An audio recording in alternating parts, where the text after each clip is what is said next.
Well,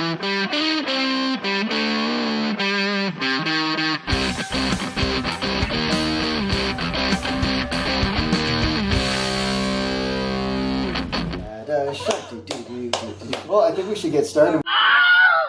Alright, my name is Andrew. This is Emily. And this is Rick. And that is Zach. Zach is in our ears. Yes. A fly in the wall, listening in. He's with us. Well, welcome to Get Offset Podcast. Today we're going to be talking with our good friend Rick Matthews of Matthews Effects. How are you doing today? I'm doing good. How are you guys doing? Great. Thanks for having us. Yeah, thanks for coming. A little sweaty. Yeah. I'm going to try really hard to hold in the fart for the entire time. That's good. Yep. I'd really appreciate that. Yep. Yeah. All right. Well, let's go ahead and get started. Get into it. How about you? We really want to talk to you about some of these limited runs that you have kind of become famous about. Like, what was the genesis behind these, and like, what was your thought process in getting these things started? Yeah, I mean, famous is a strong word. They've done really well. People have really enjoyed them, which is really the whole point for me is I don't just want to be a faceless company that just kicks stuff out and says you either buy what we put out or you don't. You know, like that's your only way to be connected to the company. Right. So the whole point of the limited runs was to have the customers be a part of product development, you know, in a process that lets us say, like, what stuff actually works, what do you guys enjoy, and also reward them by creating something that's completely unique, something that, you know, no one else can get. It's only limited to the group. And people have really responded well. They really enjoy being a part of that process and feeling connected. And I definitely love being on the other side, being able to talk so much with them through it and tease them and make them do puzzles and clues and run around trying to figure out what it is. By tease, you mean just troll everyone. Just troll as hard as I can, yeah, pretty much. Yeah. It's the little things in life. Mm-hmm. Right. I don't blame you. Yeah. I'm also that way, except for it's not about product. It's usually just about less meaningful things. Yeah. And that's where I derive my meaning from. Hey, yeah. Meaningless things. You take it where you can get it. Mm-hmm. So do you remember even what the first limited pedal was? Oh, man. I would say it really started with the father. Because that was because that was just an idea I had, and I threw out to the group, and I was like, hey, guys, what if I did a reverb just for you guys, no one else, limited run, and it'll have the astronomer gold, and the cosmonaut all in it, which we had never done before. Right. And that was just an idea, and the response was so strong in the Facebook group that I was like, oh, crap, we gotta make this happen. We gotta capitalize on this. It's notorious already, just like the father. Yeah, it's crazy. So, like, we put the page up, and I already had some boards from a previous product that had all the same hardware that I needed. I just needed to change the code aspect of it. So I knew we could already actually ship some. So I went ahead and we built those up and posted it for sale. And we had like 10 of them. And instead of just selling 10, I think we ended up selling like 60.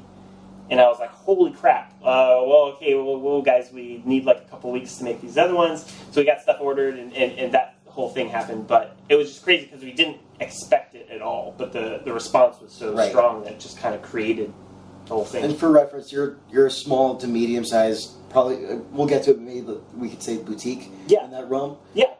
For reference, like 60 of a pedal versus 60 of like a flagship, like what are we talking about in terms of like how many astronomers you put out versus how many fathers? Like how astronomical is that in relative terms? Astronomical. Yeah. No, I mean, so like when we launched the Astronomer version 2, we sold through 100 in less than 2 weeks. Mm-hmm. We sold through 60 of the father in like less than 24 hours. I think less than 10 hours. Like sold super fast. So for us, that was very fast. Right. Yeah. That's amazing. Yeah. And since then, I know you've done the Fool. I bought that one. It's fun. What other... Yeah, the Fool we're actually going to do every single year. Oh, really? And it's going to be something completely different every year. Oh, no. So for those who don't know, basically the Fool was, I said, hey, I'm going to do a pedal. It's going to be completely new, but I'm not going to tell you what it does. I'm not going to show you the art, and I'm not going to tell you what any of the knobs do. So basically, all you knew was that it was called the Fool, and it was launching on April Fools. It's a bold move, Cotton. Right? And so I think we sold through about the same as the Father. We sold through a lot of those really fast, which is a total credit to the group. And I think everyone had so much fun with the Father that they were totally game for it. So we sold through everything before we even showed the art.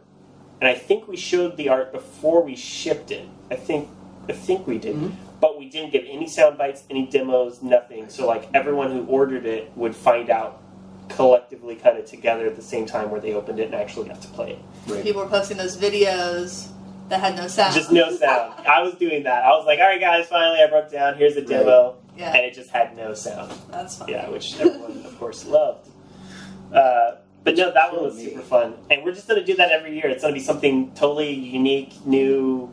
You're not going to know what it is. You just have to get in and try to get one of the limited runs before it's sold out. Nice. Doing wonders for my anxiety. Every year. Yeah, every year. That's going to be awesome. New tradition. Jinx. Yeah. What about the resale value of those pedals? Just to kind of get into flipping a little bit. But yeah, the Father is sold for, what, $700? Something absurd like that. I know it was listed for that. I don't know what the actual selling price was, but I've officially know someone paid like $400 for one. Wow. I've seen listings for really high amounts. In terms of flipping, I'm not necessarily. So really, I don't think you can just say flipping. Like, I feel like there's different aspects to it, right? Hit me with it. There's like the dark side and there's the light side. Yeah. So like, I have no problem with someone buying something and enjoying it and then realizing, oh, this has more value than what I paid for it. I should cash in on that. Like, there's nothing wrong with that. You've got it. You bought it to enjoy. Right. And down the line, a week, 2 weeks, whatever, you decided to sell it for money. I'm fine with that, right? I don't so much appreciate the people who only do it to make money, because essentially they're just, to not be, kind, they're leeching off of companies to try to make profit. And I don't think that is respectable necessarily. They're, because they deprive people who actually want to enjoy the pedal, and they're basically capitalizing on that. I mean, it's almost like blackmailing in the sense of like they buy it and they say, "Well, you can have it if you pay." Yeah, it's same thing with scalpers and everything. Scalpers, yeah. Yeah, exactly like ticket scalpers. And I think people who do that don't think it's the same. I think if you were to say like, "What do you think?" to a person who does that, what do you think of ticket scalpers? They would maybe be like, well, yeah, I mean, that's not cool. Mm-hmm. But for some reason, people think it's different when it comes to pedals, and I think it's kind of the same thing. Well, in response to ticket scalpers, a lot of performers, some performers who had been selling all of their tickets for the same price, front row $50, last row $50, changed their whole pricing structure. Okay, yeah. Well, if you're willing to pay $250 from a scalper to sit in the first 10 rows, why don't I get that money? Yeah. Has that thought ever crossed your mind?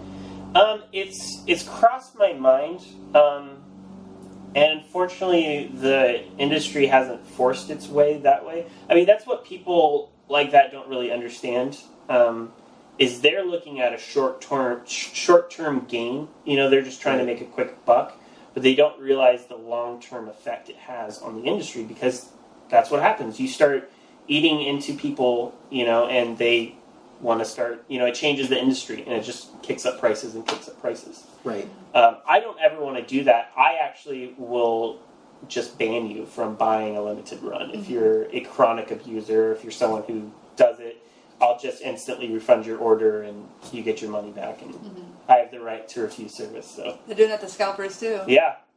So, and that's just the best way to do it, because otherwise, everyone who abides by the rules still suffers. Mm-hmm. So I don't want them to suffer just because other people are taking advantage of the system. Yeah. Right. I mean, I feel like it's different than buying a used pedal. Like, a long time ago, I picked up a Chase Blue Spectre for $100.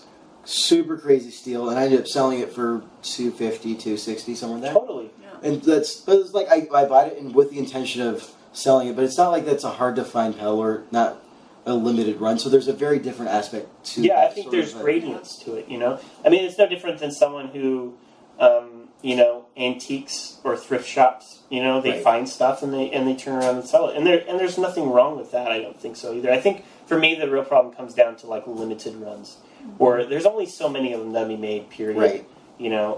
If it's just a production run pedal, like someone could still come back and buy it from me at the normal Right. price. But with limited runs, they don't get that chance again. They can't get it Right. any other way. It'd be awful if I was wanting one of the fathers and like order, and then it's like, oh, it's sold out. Yeah, which happened. A lot of people were upset that I because I said we're only going to do this many of them. We only did that many of them. Right. And a lot of people were really bummed that they missed out. And I really wanted to make more, but because I had made that statement and that Right. promise, like I didn't want to cheapen, because I feel like to the people who did order it, it would cheapen, the Right. experience for them because it's not as limited as it was. Right. So I try to be more careful about that nowadays. I don't necessarily say, okay, we're only going to make these. It's still limited, but we might change the color or something. We'll do something different if we make more, but these are the only ones that be made like this. So we're never going to see another run of the father ever. Never. Crazy. Yeah.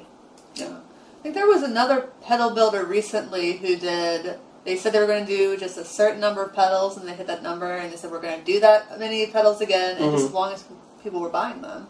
So people got in thinking, oh, I'm going to be one of X number of people who has this, and then suddenly that's times 2, times 3, times 4.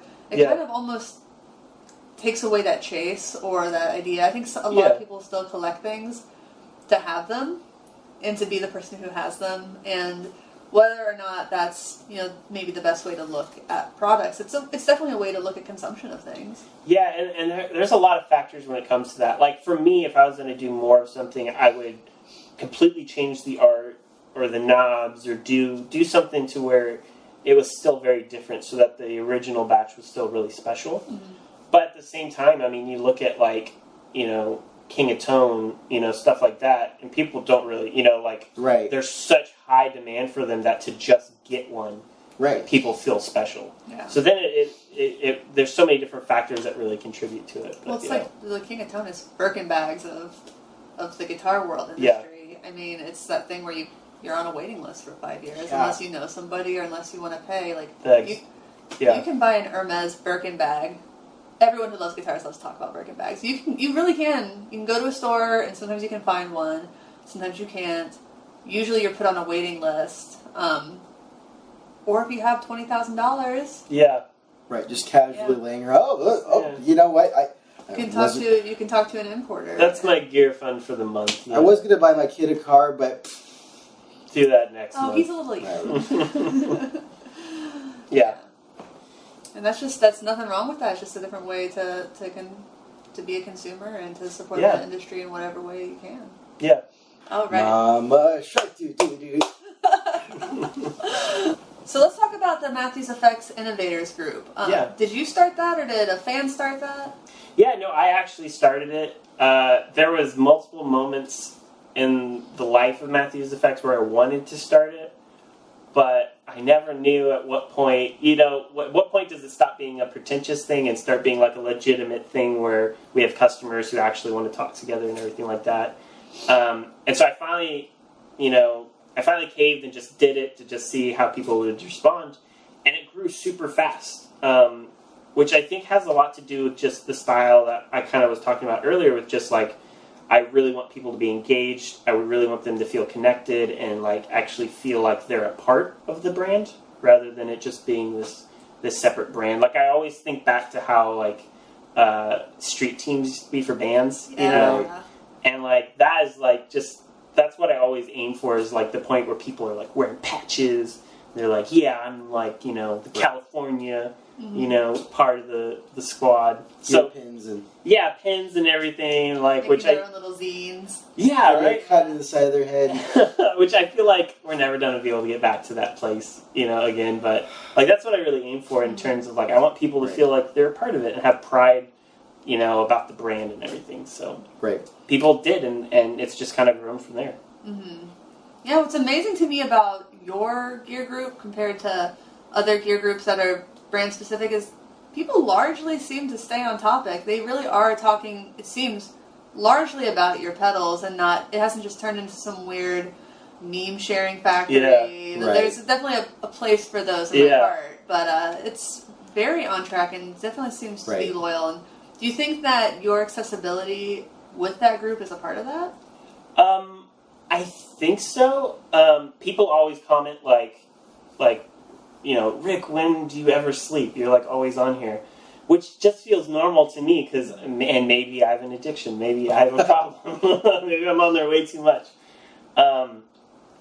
But so I don't know like how often other builders spend time on groups and stuff like that, trying to connect with customers, but like my phone is always on, it's always buzzing, and I'm always trying to comment and engage with people. So I think they do feel like they can actually ask questions and get a response. And I do feel like it's almost like a group chat where it's me and everyone that's in the group, rather than because a lot of the times I'm on every single post. So I feel like people don't even necessarily feel like they have to ask questions in general, like, how do I do this? They can actually be like, hey, Rick, how do I do this? And I'll be like, I don't want to do this. And so I hope it's something special. I think it's something special. Yeah. Well, you didn't answer the question, though. Do you sleep? Do I sleep? I do a little bit. A little bit. Yeah. Like 4 hours? I'm kind of like, I'm just like Batman, Okay. Or Prince. Yeah, Prince, yeah. Nice. Let's see.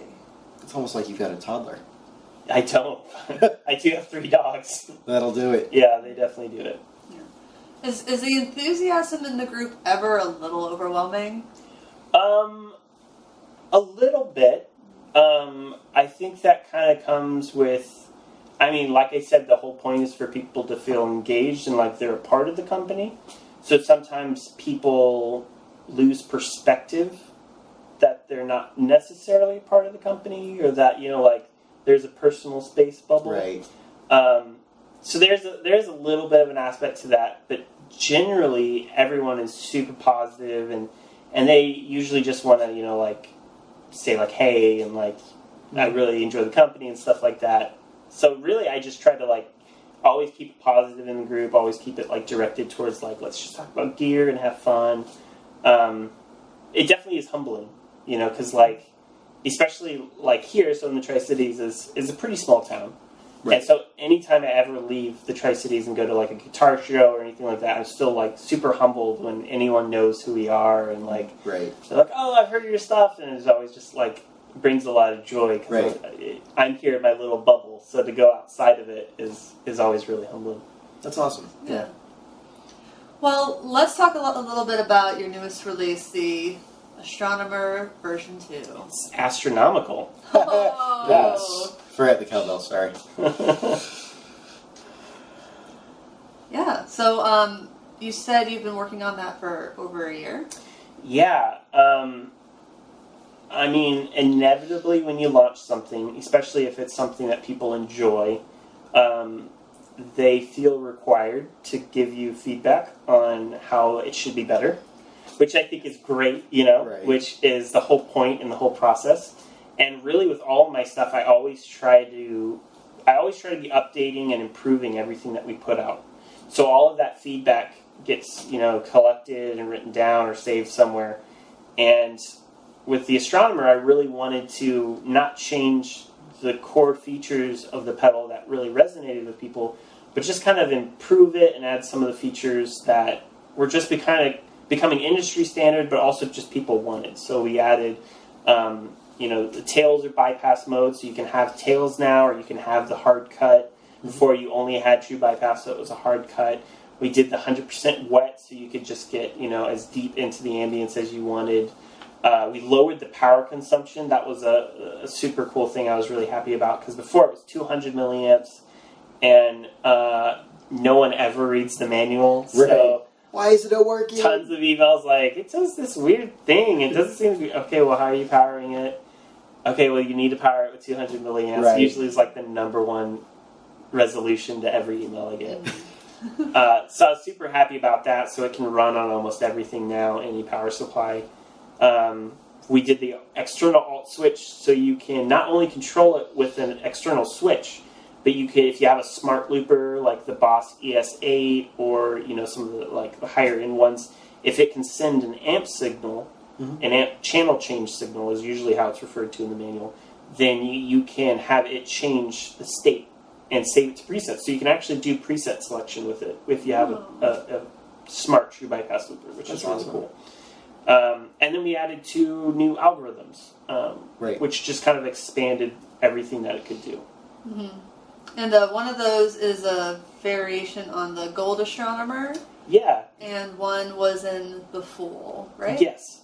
Yeah, the one in the Gold Astronomer and the Fool was the same algorithm, which I always forget. So, yeah, I think the Gold Astronomer was one of the earliest limited runs that we did do. So, yeah, I sometimes forget about that, apparently. But, yeah, what I did was I took that algorithm, and I just tried to tweak it and take feedback that people had and kind of improve on it. And so it's a modified version of what was in those 2. Kind of the best parts with a little bit of improvements. And then a whole new algorithm, which I really love, which has a pre-octave before the verb. And so you can kind of mix in this octave up before it hits the reverb into it, which just gives you these really cool effects and chimey noise and everything. Right. Let's get into that ambient, this giant sound that everybody just loves. Yeah, Play one note and just like sit and bask. Yeah, that one has a super long tail. And even, I actually really love that one as a bass reverb without the octave in it at all. Oh, yeah. Because it just really is dark and really, feels like you're sitting in a chasm or something, Right. So I know Zach has had at least the Astronomer 1.5 and the 2.0. Zach, what are your thoughts having had both of them? I love them both. I like the V2 way better, and the specific reason has to do with just having tails. I like tails, so tails are a good thing. And the added algorithms are just extra sauce to the wonderfulness that is that pedal. Then of course, you're the king of sauce. I am the king of sauce. Saucy's I have sauce. saucy tone. It's just so good. They're both very good pedals. The V2 is obviously superior because it's supposed to be. Yeah. Which two algorithms do you use mostly, Zach? I actually have found myself mostly using the dog and the bear since I've gotten it, ironically. Nice. Nice. Awesome. Zach, do you have any questions for Rick about the Astronomer V2? No, it's so good. I have no questions. I have nothing to complain about. It's just good. Nothing but praise. That's what I like to hear. I have to say one of my favorite comments, just for your clap back in the group, was someone was sad that it wasn't a delay with tap tempo. Yeah. Yeah, which... I don't remember what I commented back on that. I'm glad I worked a year on that. Oh, yeah. I feel like my comment earlier about feedback, I was thinking of that instance. Because 99% of the time, I love it when people give feedback. Because I'm just like, okay, cool. Like, that's how we can improve and make ourselves better. That's the whole point of engagement, is I feel like companies don't do that, and then they just keep making the pedal the same way that they designed it.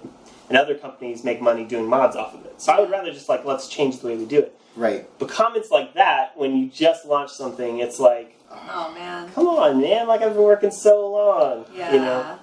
I just bought a bike. Well, why didn't you buy a car? Yeah. I bought a bike. Yeah. I'm working on it. Yeah, it makes me go into Eeyore mode. There's definitely helpful feedback and constructive criticism, and then there's something that's just complaining. Yeah, that's not helpful at all. Yeah. Oh man, this isn't exactly what me and only me on this planet thought I wanted, and nobody else wants it, but I'm upset that you didn't make it for me. Which I will also say, if the person who made that comment, I don't remember who it was, listens or watches this, all is forgiven. I don't hate Nobody's you mad. or It was anything. just funny. Yeah, it's just fun. You're safe in your anonymity. He knows, I'm sure. Yeah. It's fine. It wasn't mean. Yeah. But, so, speaking of that, what is next? I can't tell you that. Well, firstly, congratulations on the new deal with Guitar Center. Thank you, yeah. It's very exciting. Yeah. We have really exciting stuff with them. A lot of other new dealers. We're hoping to be, to do Sweetwater within the next 1 to 2 years. That's like the mountain we're trying to climb right now. Yeah. So that's super exciting. But we do have a lot of products planned. I currently have 4 designs. I'm just trying to decide what the launch schedule for them is going to be. Mm-hmm. And then this winter NAMM is going to be huge. Yeah. Like, I can't give stuff away, but it will be the biggest thing we've ever done. Mm-hmm. It will be the biggest booth we've ever done, the biggest production, the biggest everything. Everything is going to be bigger. And it's going to be exactly what I'm imagining in my head and exactly what I want. For you personally. So for me personally. Yeah, just for you. Yeah. Yes. The Andrew Renard collection coming this winter. Right. Yeah. If you can make that. That would be everything in stereo. Yeah. Oh yeah, that would be everything in stereo. Yeah. Sorry. Even the buzz in stereo. It will, I don't want to overhype it, but it will be a huge changing point for the company. Like, something you guys should definitely tune in. Well, let's see if we can make our way down there to go check it out. Definitely. I'll give you guys an interview. All right. Yeah, you guys can come check everything out. We're only 2.5 hours away, all the 2 of us. Zach would have to fly in. Yeah. To a regional airport. What's it like in Richland in the winter? Well, we would be in Cali. That's winter, because winter NAMM is in LA. That is true. Yeah. So great tacos. Great tacos. In and Out. Oh my gosh. See, I'm from California, so as soon as I think of California, like In and Out and tacos, I'm just like, where's the nearest burger place? I know I'm just gonna be disappointed. But there was a after NAMM party last year that I sat in the foot area of an overpacked car to get to. I just kind of curled up and drove for like an hour. Couldn't walk afterwards, but those tacos were the best freaking tacos I've ever had. It was so worth it. Nice. Yeah. Always. Man. All right, so I mentioned briefly that I used to work for Guitar Center. So super excited that you got the deal. And so the question that came to my mind is, where are you going with this company? Where do you want to go in terms of growth? And there's kind of, in my mind, there's 2 kind of general thoughts of what direction you're kind of headed. There's the analog man. What Mike's doing with his company is it's not blowing up. He's not stalking it. He's very much about, this is exactly what I want to do. This is how I want to do it. I don't want it to be huge. Yeah. Which is awesome. And then there's the Josh Scott side of things where JHS is just completely blown up. Yeah. They're massive. They're stocked everywhere. And those are the 2 kind of trains of thought that I think of when I think of the boutique pedal world. Yeah. And I'm assuming that you're kind of headed towards the direction of the latter of the 2. But I was curious, what do you want of the company in 5 years? So, in business and in design, like kind of everything in general, I like to try to do what's unexpected and try to do things differently than the way everyone else is doing it. Because that is the expectation, right? Is you're either going that way or that way. I want to do both. I don't see why we can't have both parts of that industry, and no one else does right now. Right. Definitely, my main ambition is to, I love Josh. Josh has been like a mentor, like super helpful, like always available. I can text him anytime. He always helps me out with stuff. But that being said, in a friendly way, I want to dethrone him. I want to crush him in the most friendliest, loving way possible. Shove In and Out down his throat. Yeah, it's just that's just business, right? And I think, and that's just how I am. In a friendly way, I think everyone's like that. If you want to be successful in business, you want to do be successful, right? Right. So my goal definitely is to do just as good as they're doing, or to even go farther than where they've gone, you know? Right. But in the same way, I don't want to lose the roots of the company, the roots of what has worked for us, and I feel like has made our company special. So I always want to do limited runs. I always want to have the Innovators Group, no matter how big it gets. I always want to feel like people are connected to me personally, and we're doing these small run things that are more like fan service, you know, like customer service, rather than trying to make profit off of it. That's great. That's my current thoughts on the future. Yeah, I mean, and you've gone from the back room of your home Yeah. to the basement to this really nice shed area that we'll get some more video of, but you've already grown, it seems, a lot. You have how many people working for you now? Yeah, I have 2 full-time employees, and my wife does all of our shipping. Wow. So I've been super blessed. Like, the company has been so instrumental for me over the last couple of years. Unintended. Unintended. Yeah, unintended. I fell into this. I never thought I'd be making You pedals. said instrumental. Oh, instrumental. Pun intended, yes. But I also never thought I would be making pedals. I kind of fell into it. You know, I have no electrical background or anything like that. I was always terrible at math, terrible at school. And I just kind of fell into it, and it's just kind of grown organically from there. How'd you fall into it? So I was always super interested in pedals and gear. Like, I loved pedals and gear. And a company moved to town called BYOC, BuildYourOwnClone.com. Right. So they're based out of here. And I didn't know that. Yeah, so they're here. And I also had, like, an entrepreneurial spirit, so, like, I kind of wanted to get into building pedals, but I didn't know anything. Right. And I got hired there. And Keith, the owner, really, like, taught me a ton, gave me, like, a good foundation on things. And then I just continued to expand it in terms of, like, what I knew. And I started the company, and it's funny because, you know, like, the way we view things is very immediate in the now. And so it's really easy for us as humans to see bad things as only bad things. And it's hard to see the overall picture of what's going on. So the same month that I started the company, I got diagnosed with a pretty debilitating autoimmune disease. And so I was pretty much, like, I couldn't hold a normal job.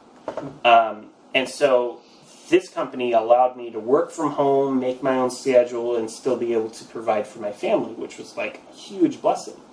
And that also gave me, I think, the focus that I need, and the time that I needed to actually devote to the company and build it into what it is. And so during those 5 years that I battled it, felt like, you know, the worst thing ever, actually looking back was probably the best thing that could have happened to me, because it allows me to do what I love and to now have this company that I get to have fun playing around with stuff in. Hey, that's amazing. Yeah, so I'm super lucky, super lucky. And you feel like the whole community has been very inclusive with you, with the disorder and what that's... I actually kept it secret for, I would say, 3 or 4 years of the 5 years I was fighting it. Because just last year, I had 2 major surgeries that basically freed me from all of the symptoms and everything that I was dealing with. So I basically kept it completely secret. Because for me, I didn't want people supporting the company out of any type of pity. Or, you know, that, like, even though it would be genuine, where people would want to be like, oh, like, I really want to support him, you know, he's dealing with that stuff. I didn't want that at all. I wanted it to only be on the merit of the products and, like, what I was doing, and I didn't want people to know it at all. And then within the last, like, year or two, I just found, like, it was just at the point where the company was established, and I was doing more content, where I was doing vlogging or connecting with people and videos and stuff like that. And so I ended up just kind of sharing it in a couple different interviews. And now I just think it's cool, because I want it to be kind of a testimony or a story for people who are dealing with stuff, you know, hard issues, that it doesn't necessarily mean that you can't accomplish the things that you want to accomplish. And, like, if you're determined, you know, nothing can keep you from achieving what you want to achieve. And so I try to put it out there just for that sake, that just, like, people might get something out of it. Well, we really appreciate that. One of the things that we want to see more of out of the gear community is inclusiveness for everybody who wants to come to the table, and just it's already this great community where there's a lot of people that feel very welcome. And I just really want to see that broadened. Definitely, yeah. It's just changed so much from when I started buying pedals. Even. Oh yeah. Like I've mentioned this a few times in a few different places, but I didn't even think about buying pedals when I was a teenager, and I've been playing since I was 8. Yeah. So, and that was partially because I never saw any inclusivity in any advertising for pedals, really. I would say even the opposite. Like, it was very demeaning, sexualized advertising. That I'm sure, like... Yeah, not even just that, but when I looked at the women who play guitar that I did admire a lot, or just ever saw, I think the best example I can think of is the Donna's, Alison Robertson. She was in an ad for Marshall, and the ad was basically, people always ask me what pedals I use, and I always tell them I just play straight through my Marshall stack. Like, well, I don't have a Marshall stack, but maybe I can play straight through this PV, or whatever. Yeah. So I just thought, oh, well, she doesn't play them. I probably don't need them. Yeah. I ended up with a couple Boss pedals to play specific kind of things, and never really got into them until after college, really. I got back into playing electric guitar, and suddenly these brands were advertising with women. And I was like, oh, that woman I admire, she plays through these pedals. Yeah. And I've got to check them out. Or, what's she playing? Oh, it's Earthquaker, or anything like that. Yeah. Yeah, they're pretty big on the inclusivity. Yeah. It's pretty cool. Yeah. No, I love what they're doing. Those guys are awesome. Yeah. And I've just found such great guitarists just in general, of all kinds, just watching demo videos of all kinds of builders, and I feel like now I just really love putting on demo videos while I'm working, because you could just chill out to them. Yeah, totally. Yeah, we do that often. I usually put on like the pedal show, Yep. Because there's a lot of talking. We have it over like the headphones and stuff like that. Yeah, totally. Yeah. What are some artists that you would love to see playing your pedals? All of them. All of them. All of them. I don't know. We've been super lucky. Like Drew Shirley of Switchfoot plays our stuff, and he's been super awesome. I honestly, it's not so much about like what band or act they're in. It's more so like the actual person. Because the sad thing is meeting people who are in big bands or big acts and stuff like that. There's a huge difference between the public image and how they are in person, and sometimes they're not. There's a disconnect between the two. So I more so really, really enjoy meeting artists who are really genuine and really down to earth, and who just actually not only want to play our stuff, but actually want to like help us. Like work together and see each other succeed. Nice. Yeah. Do you ever get people sending you pictures of your pedals spotted on someone else's pedal board? We get that in the group sometimes, yeah, which is always so fun. I still feel like it's rare for me to go to a show and necessarily randomly see someone using your stuff, but whenever I do, it's like so exciting and so. You're like run up on stage. You're using my stuff. That's mine. That's mine. No, that's actually mine. No, I mean, yeah. And then you just step away, sir. Let me just adjust this real quick. You're using it wrong. That's not how I intended it in my mind's eye. It's not enough power running through your strawberry. Yeah. Is that a daisy chain? Yeah. Oh. Sorry. Yeah. I know that was painful. Let's talk about you guys. What is this show? That's a fair question. We're figuring it out a little Who bit. are you people? All right. So, who are we? Do you mind if I take the first stab at this? Go for it. And then. Can we all cross the same leg? All right. Here, I just need to make sure that my sock's showing here. All right. So we are Get Offset, and how did we come to be? So Zach and I are moderators for Worship Guitar Sounds, and we've been connected there for quite a while now, and doing the normal stuff of banning the people that post absurd things. We're like, what? Why would you? All right. Ban, never come back again. Getting after purely innocent builders who post things on the wrong day. Right. Which really make sure to hound you guys. Just keyboard jockeying, like, no!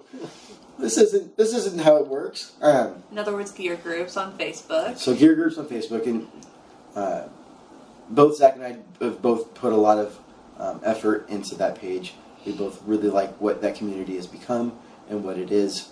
We're very happy to continue to be a part of that. But anyway, so in the process of moderating together, he's like, hey, I've noticed that you're a standout in terms of what you believe and how you act on the interwebs, in terms of like, hey, like that's kind of like if someone posted a picture of a board and like, oh, here's an upskirt of the bottom, and I'm like, that's not okay. Like kind of phrasing. I'm not afraid to be like, yo, dude, that's not cool. Yeah. And so he's like, hey, man, I know you feel that way. I know that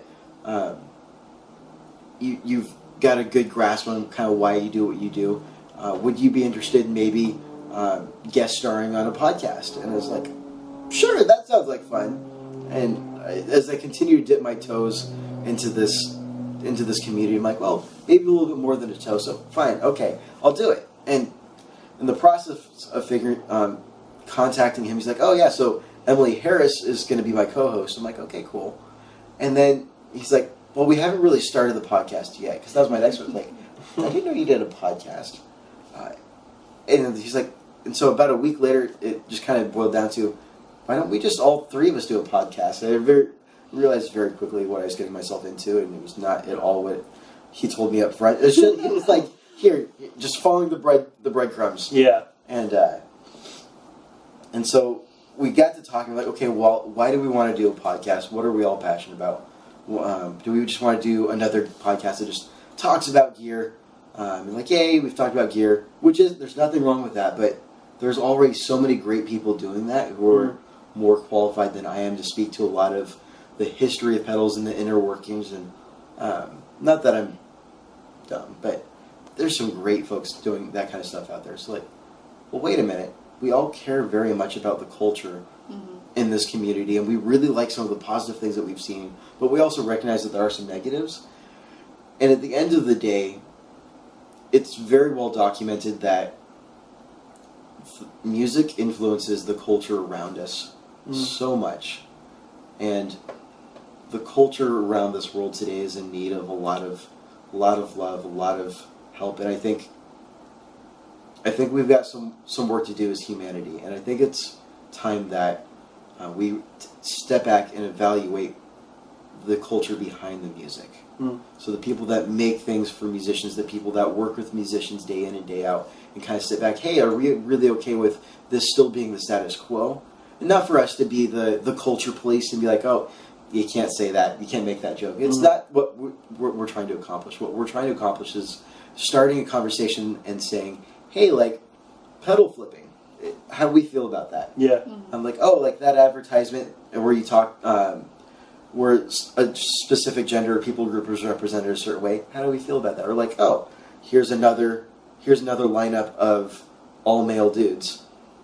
That was redundant. Of like just the whole lineup, when there's some great bands with some female frontmen, and of course the industry has been moving along that direction, but we want to see what we can do to kind of give it a little jolt and be like, hey, we're listening, we're here, we're present, and we care. Yeah. We deeply care.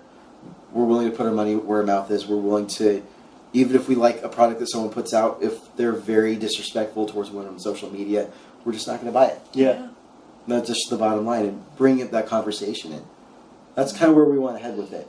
I mean, and it's been said a lot. Fender did that whole study, found out that 50% of the people who buy new guitars are women. Those women, they need other gear. They're going to need cables, pedals, amps. So what are these makers doing to make sure that they're acknowledging this huge opportunity that they've missed for years? Yeah. Well, I mean, I worked at Guitar Center for a couple of years, and I can't tell you the number of times that I heard a manager say, oh, no, we got another bad review on Yelp from a woman who came to the store and felt ignored or pandered.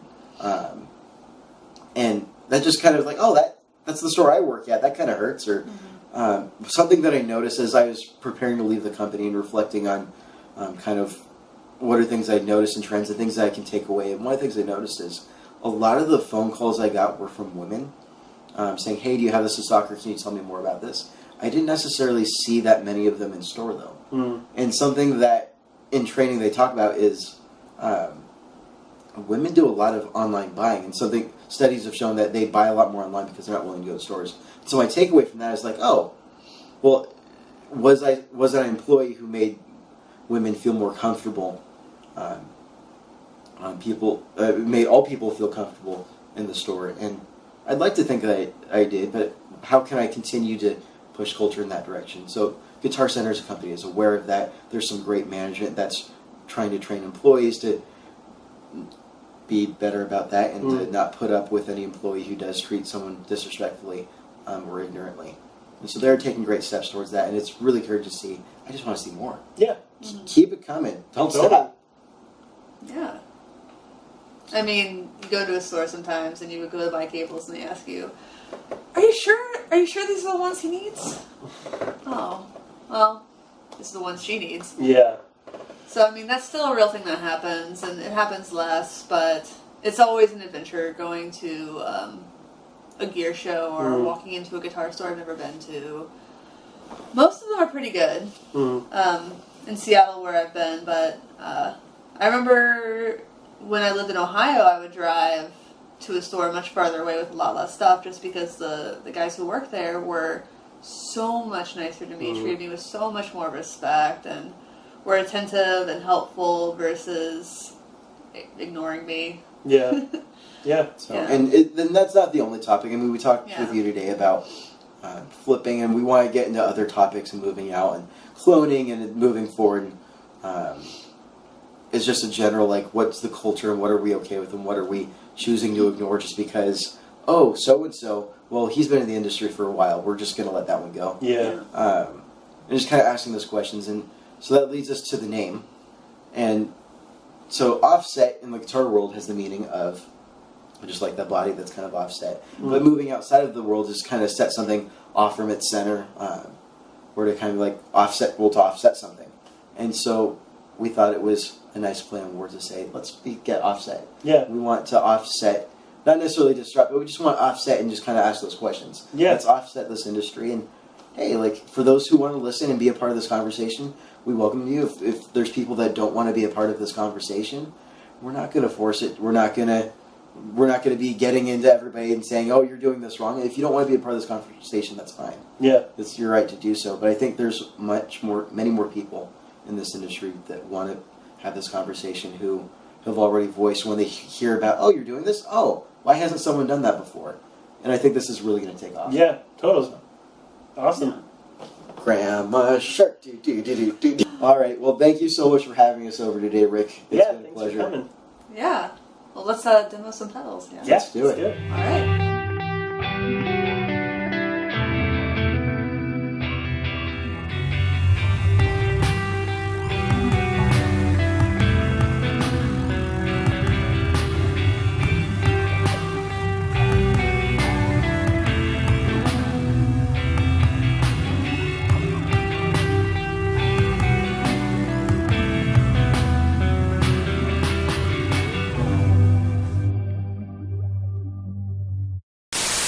I need to look left for a little while.